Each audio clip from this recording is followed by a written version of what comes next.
My ex cheated, then tried to end his life when I said no to taking him back. Now my own family says I'm heartless for not forgiving him. Am I really the villain for refusing to be manipulated by his guilt? Me, 23F, and my ex, 24M, were almost together for 2 years until I found out he cheated on me. Ironically, he cheated on me using Reddit.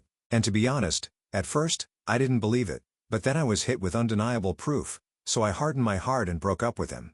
It was a really messy breakup with him crying, kneeling, begging, saying he only did it because he was frustrated and that he truly loved me. Other times, he blamed me for his cheating, saying I didn't give him enough attention. I ignored all of this and blocked his number and all his social media accounts.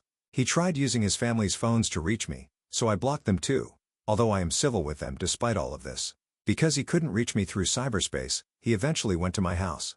Thankfully, we had a locked gate, and my dogs were also very alert to intruders. He couldn't get in, so he slumped in front of our street and cried while demanding to see me. I had already told my parents beforehand that I broke up with him, so my mom frantically called me, saying my ex was there crying.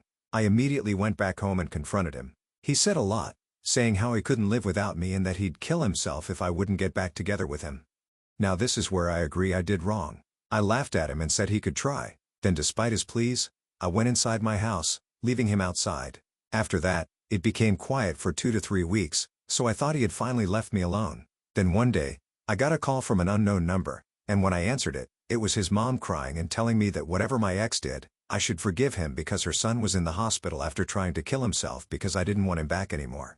I was really surprised and also worried, so I told his mom I'd talk about this with my parents first. My dad said he was pitiful and that although the final decision would still be mine, he hoped I could support him for a while even if it meant lying to him. My mom, on the other hand, said he was crazy and told me to never see him again. My sister is impartial to all of this. I also asked my friends, and they basically said to never meet with him because he's a manipulative jerk. My relatives eventually found out about this because the gossip mill here runs fast, and said I should forgive him and let bygones be bygones because God wouldn't forgive me if I didn't forgive him. I live in a misogynistic and religious country, so their behavior explains it. I do care about him and don't want him to die, but I also don't want to get back together with him because I know my worth. What is the best way to do things? Top/relevant comments. Commenter. Yeah, just separate entirely. This kid is now on his own journey and needs to learn how to deal with his emotions and stuff. He cheated and then tried to kill himself because of his own actions. You're not a doormat. Don't allow this kid to step all over you. Be strong and separate entirely. Don't allow anyone to strong-arm you into a relationship with suicide. He needs to learn how to deal with life and face the consequences of his actions. He needs to learn accountability. You are not his therapist. You are not his reason for living, and you are no longer his girlfriend. Commenter 2. I had an ex do this. Please save yourself the trouble and go no contact. Ops response. Hi.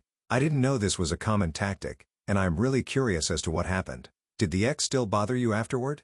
Did they try to kill themselves again afterward? Commenter 2. I broke up with him after 4 years, and he threatened suicide and then attempted it when the threat didn't work. I supported him, and he coaxed me back into a relationship for another 1.5 years. I was miserable and developed an eating disorder because I felt I had no control over my life.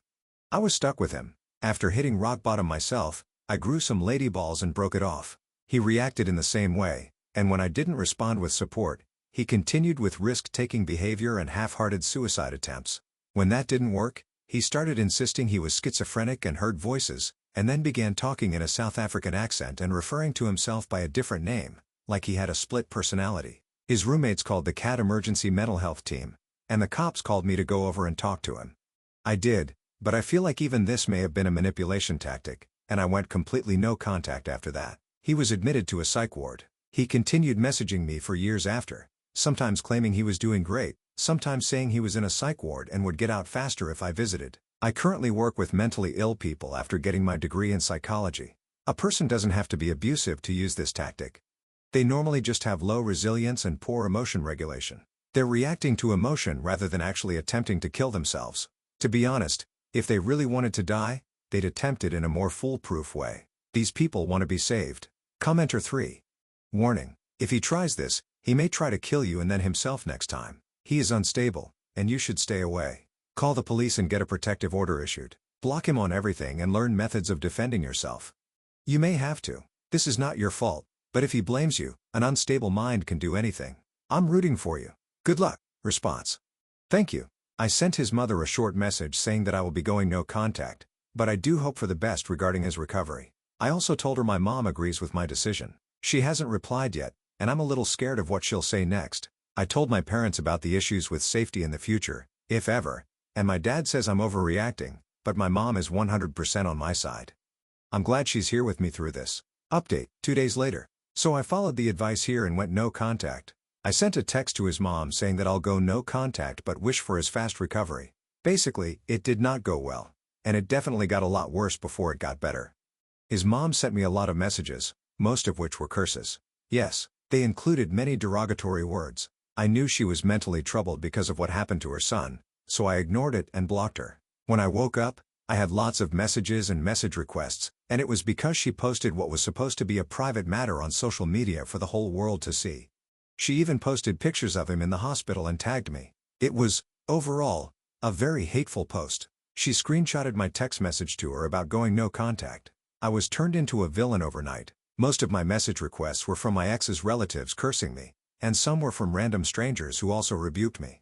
Even worse, some of my own relatives berated me and said I should have taken their advice and gotten back together with him. Thankfully, the post didn't go viral or anything like that, but many people I know and friends of friends saw it.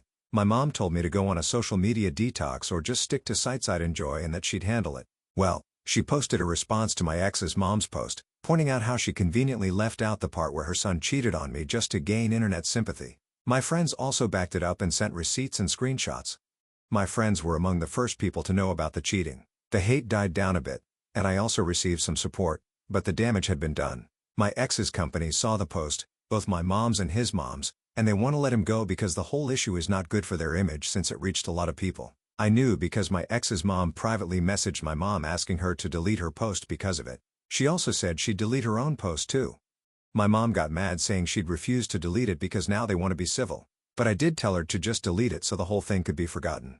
So far, the posts are still up. For context, I live in an Asian, misogynistic, religious country. So, yes, I'm still getting some hate messages, but personally, I believe I can handle it. As for my dad, he and my mom are not on speaking terms because my mom says he's not taking it seriously, and my dad says this isn't much of a big issue. To be honest, the most absurd thing about all of this is how my ex is still asking for me.